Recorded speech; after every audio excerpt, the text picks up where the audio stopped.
¿Cómo les va? Buenas tardes. Continuamos aquí en la pantalla de Canal 26 con toda la información y lo que está sucediendo en la Argentina y en el mundo. El líder de La Libertad Avanza, Javier Milei, está en Madrid a punto de comenzar a dar una conferencia, invitado por el partido de derecha español Vox.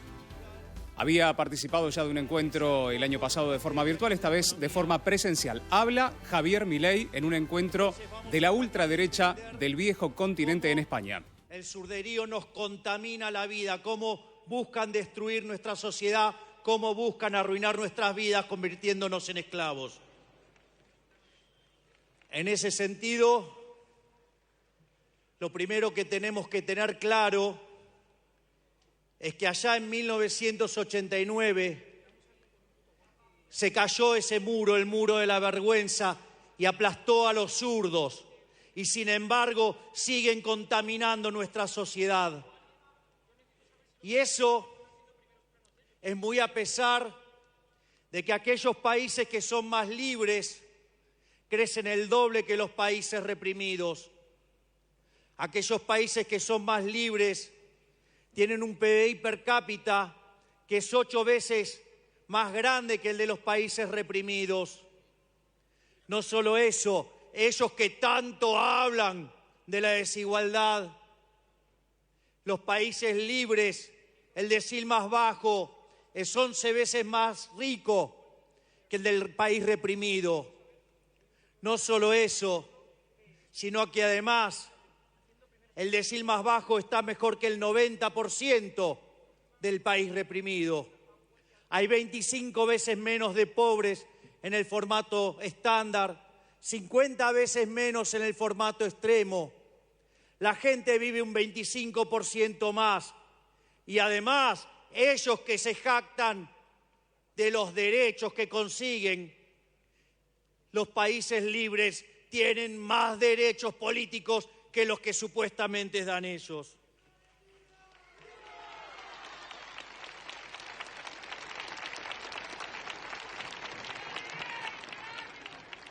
Frente a estos números, los zurdos mentirosos, y esto es interesante para que lo tengan en cuenta, donde cada vez que uno les muestra un dato, los van a acusar ¿de qué? De ser violentos, los van a acusar de discurso del odio. Estimados muchachos de la izquierda, 2 más 2 es 4.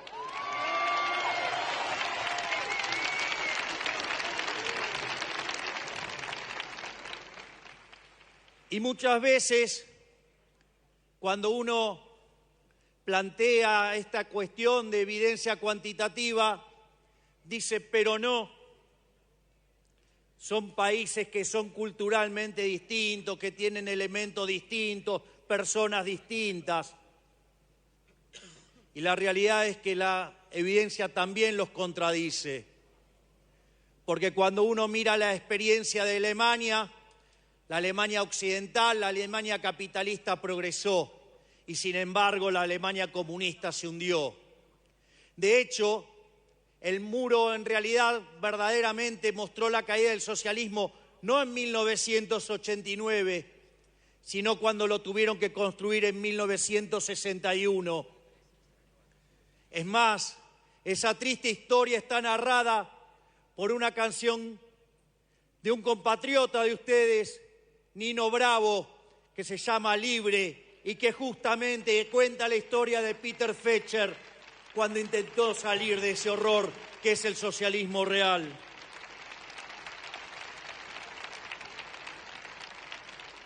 Pero si eso fuera poco, está la experiencia de lo que era el Imperio Austrohúngaro. Fue separado en Austria y Hungría. Austria con el capitalismo progresó, Hungría con el comunismo se hundió. ¿Quieren otro caso? Corea. Corea del Sur capitalista progresa. Corea del Norte comunista se hunde. Miren el caso de Hong Kong versus China. O miren el caso de Argentina. Argentina, cuando abrazó las ideas de la libertad, en 1895, después de 35 llegó a ser el país más rico del mundo. Hoy, después de más de 100 años de estar abrazando tanto socialismo, hoy Argentina está 70 en el ranking mundial si se toma el tipo de cambio oficial y 140 al paralelo. Es decir, el socialismo es la máquina de empobrecer. El socialismo en siempre y en todo lugar un fenómeno empobrecedor, un fenómeno miserable, un fenómeno del odio, un fenómeno de la violencia.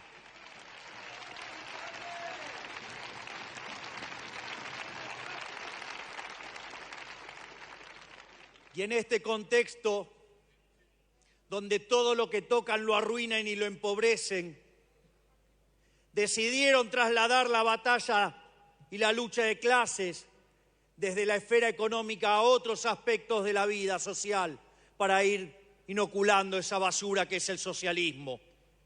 Así, básicamente, está la ideología de género, los conflictos étnicos, el tema de las etnias, el tema de los pueblos originarios, la agenda ecologista, el lenguaje inclusivo, todas cosas para ir destruyendo los valores de la sociedad. Y obviamente eso no es ajeno a la agenda en términos de economía. En términos de economía, básicamente lo que dicen los socialistas es que el sistema capitalista de libre empresa es injusto. Entonces tratan de poner, por un lado, el supuesto altruismo socialista versus el individualismo liberal. Ellos supuestamente, no en todas partes del mundo, de donde yo vengo, niegan la superioridad cuantitativa, pero en general el problema no es el que plantean de la cuestión cuantitativa, sino de que el sistema es injusto, que el sistema es inmoral. Y en ese sentido plantean un trade-off entre desigualdad y eficiencia. Reconocen que el sistema capitalista de libre empresa es más productivo, pero que no se puede soportar la desigualdad. Y eso lo estructuran bajo un lema que es que donde nace una necesidad, nace un derecho. Pero ¿cuál es el problema? El problema es que las necesidades son infinitas y los derechos alguien los tiene que pagar. Y como los recursos son finitos, hay un problema de inconsistencia. Ese problema de inconsistencia entre necesidades infinitas y recursos finitos, la ciencia económica y el capitalismo de libre mercado lo resolvió vía el sistema de precios.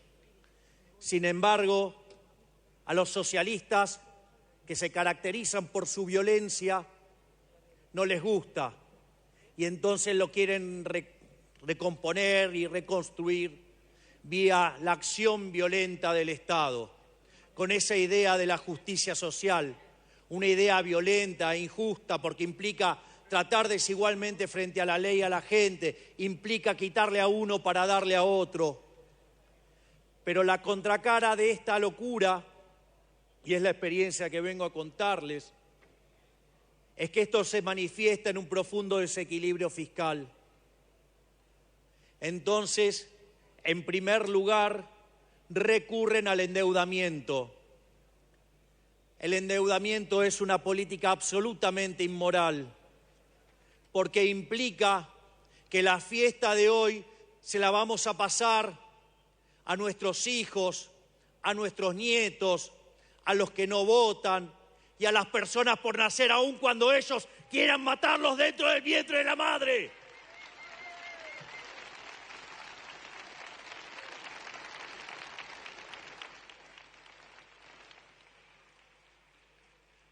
La otra alternativa que suelen utilizar es el financiamiento vía el Banco Central, es decir, financian el déficit fiscal con emisión monetaria, generan inflación que no solo perjudica el crecimiento económico, sino que ellos que tanto dicen defender a los más vulnerables les pega entre 25 y 30 veces más fuerte a los más vulnerables. Es decir, ellos, digamos, que tanto se ocupan de los pobres, lo único que hacen es aumentar el número de pobres.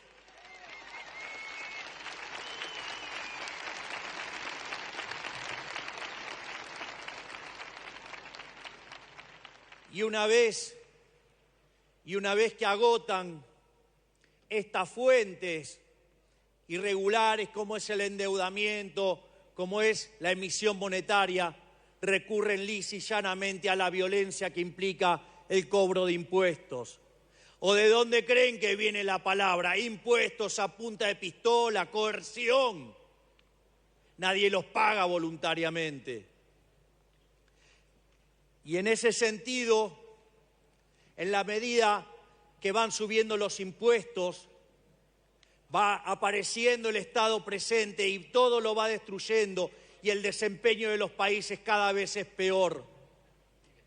Ejemplo, en Argentina, en los últimos 50 años se triplicó el tamaño del Estado con el verso de la justicia social y el número de pobres se multiplicó por 8 veces.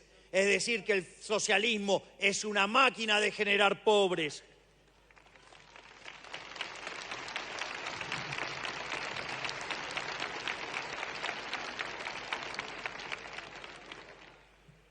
Y en este sentido, también hay parte de responsabilidad de la forma en cual se estudia la economía. Yo recuerdo, previo a asumir la banca como diputado, me habían entregado un diploma por comprometerme con los argentinos en no subir impuestos y no crear nuevos impuestos y trabajar por achicar el Estado y bajar el gasto público. Y en esa reunión donde yo tenía que disertar, me encuentro con la situación de que un supuesto economista clásico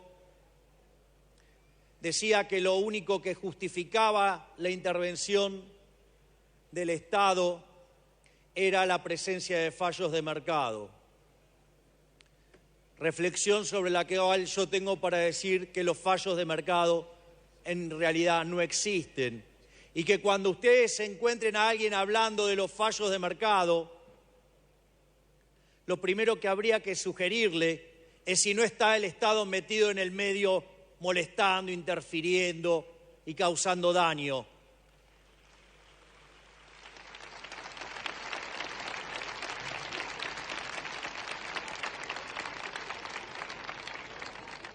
Y si aún así se mostrara que no está metido el Estado, invitaría a quien diga eso que vaya y estudie de vuelta el tema porque seguramente lo hizo mal.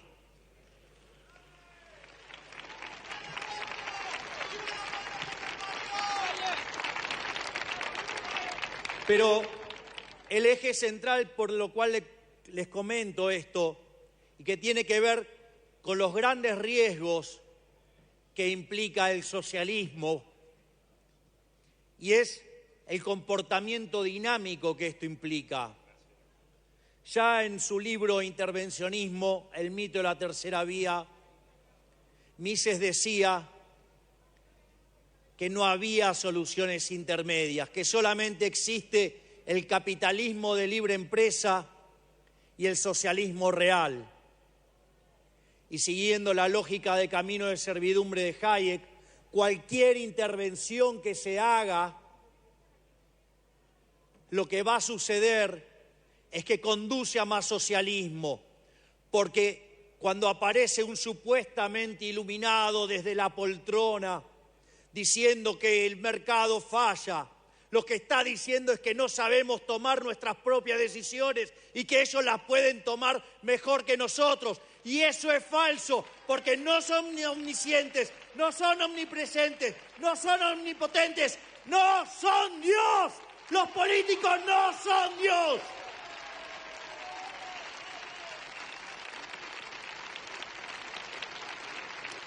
Y en ese sentido, cada vez que aparece la garra del Estado A lo que funcionaba bien, ahora empieza a funcionar mal. Y eso después demanda más intervención y después aparece más Estado y aparece peor funcionamiento y así sucesivamente. Va creciendo el socialismo y así nos van robando la libertad. Por lo tanto, quiero también dejarle el mensaje que esto no es para tibios. Acá no valen las soluciones intermedias, porque las soluciones intermedias son funcionales a más socialismo, son funcionales al comunismo.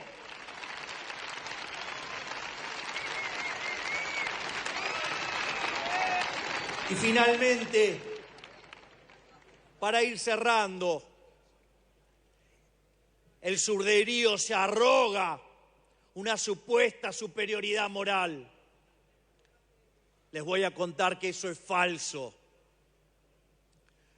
Porque los valores sobre los que se construye el socialismo es la envidia, el odio, el resentimiento, el trato desigual frente a la ley y el asesinato. Porque nunca se olviden que ese sistema criminal asesinó a 150 millones de seres humanos.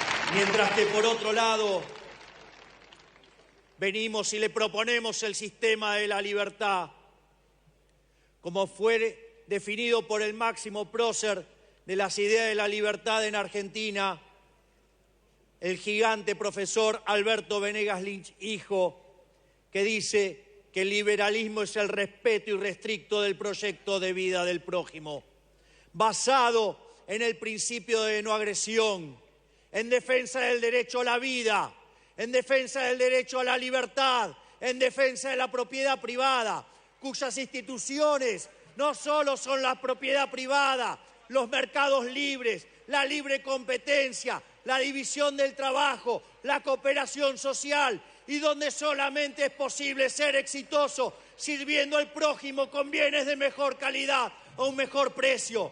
Por lo tanto, no tengan miedo, vayan y den la batalla contra el surderío, que se la vamos a ganar. No tengan miedo, somos superiores productivamente, somos superiores moralmente. Vayan y den la pelea. Esto no es para tibios, esto es para tomarlo de cara a los socialistas y ganarle esta batalla. ¡Viva la libertad, carajo! ¡Viva la libertad, carajo! ¡Viva España! ¡Viva Vox! ¡Viva Santiago Abascal! ¡Viva la libertad, carajo! Muchas gracias.